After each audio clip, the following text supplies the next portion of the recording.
विधानसभा चुनाव को लेकर सियासी पारा बढ़ता चला जा रहा है। गली मोहल्ले हो या बाजार हो या फिर चाय की थड़ी हो, बस चुनावी चर्चा ही देखने को मिल रही है।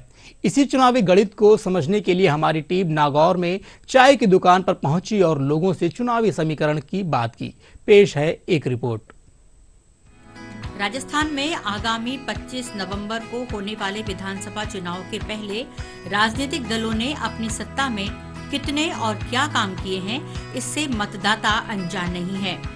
इस समय चौराहों से लेकर गलियों में कहीं भी 4 लोग इकट्ठा होते ही चुनाव पर चर्चा करने लगते हैं। मतदाता सरकार के साथ ही प्रत्याशियों के व्यवहार और उनके कार्यों को देख उनकी जीत का गणित लगाने लगे हैं। हमारी टीम नागौर की एक चाय की दुकान पर पहुंची तो जाना कि चाय की चुस्कियों के साथ ही चुनावी चर्चा का दौर जारी था।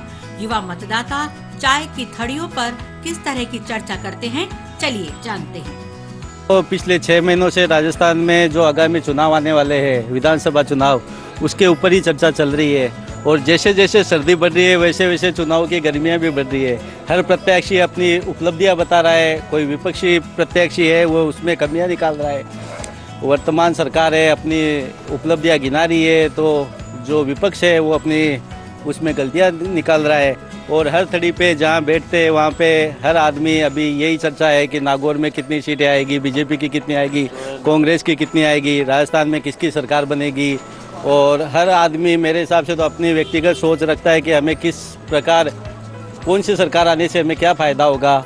सबका अपनी अपनी विचारधारा है। हम यहाँ रात को जब जमा होते हैं, चाय पीने के लिए आते हैं। यही जो चुनाव का माहौल आ रहा है, चुनाव जब आने वाले हैं, इसी पे हमारी चर्चा चलती है। हम युवा साथी हैं, बेरोजगारी को लेकर बातचीत करते रहते हैं कि किस सरकार को, हमें ऐसी सरकार को चुनना है जो आने वाले वक्त में हमको रोजगार उपलब्ध कराए।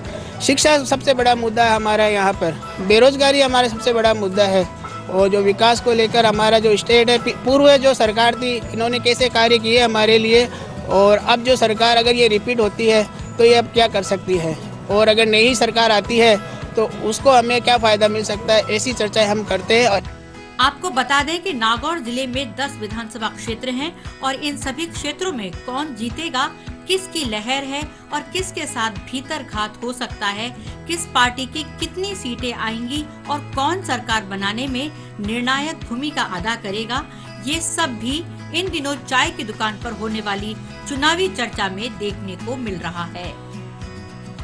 अब ये तक ऐसा है कि लोग दिन भर आते हैं, चुनावी माहौल है और बहुत अच्छा माहौल है और लोगों की अलग अलग प्रतिक्रियाएं हैं। कोई किसको वोट देगा, कोई किसको देगा। मेरे पास बहुत सारे ऐसे लोग आते हैं जो बहुत उत्सुक है इस चुनाव को लेके और काफ़ी बढ़ चढ़ के हिस्सा लेंगे। और अब की बार माहौल भी बाहर ऐसा लग रहा है कि लोग बहुत सारा, मतलब ज़्यादा से ज़्यादा वोटिंग हो। 25 तारीख को मतदान होने वाला है और हमारे मोहल्ले थड़ी, चाय की थड़ी, और जैसे कि हर जगह पे यही चर्चा हो रही है कि वो जो खड़े हुए हैं 3 पार्टियों के मेंबर, उनमें हमारे को जैसे मतदान करना है और अच्छा माहौल है हमारा यहाँ।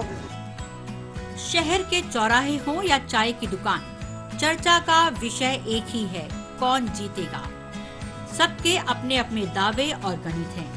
हर कोई उस प्रत्याशी की जीत की बात करता है जिसे वह वोट देना चाहता है और यही इन दिनों हर जगह चुनावी बहस का विषय बना हुआ है।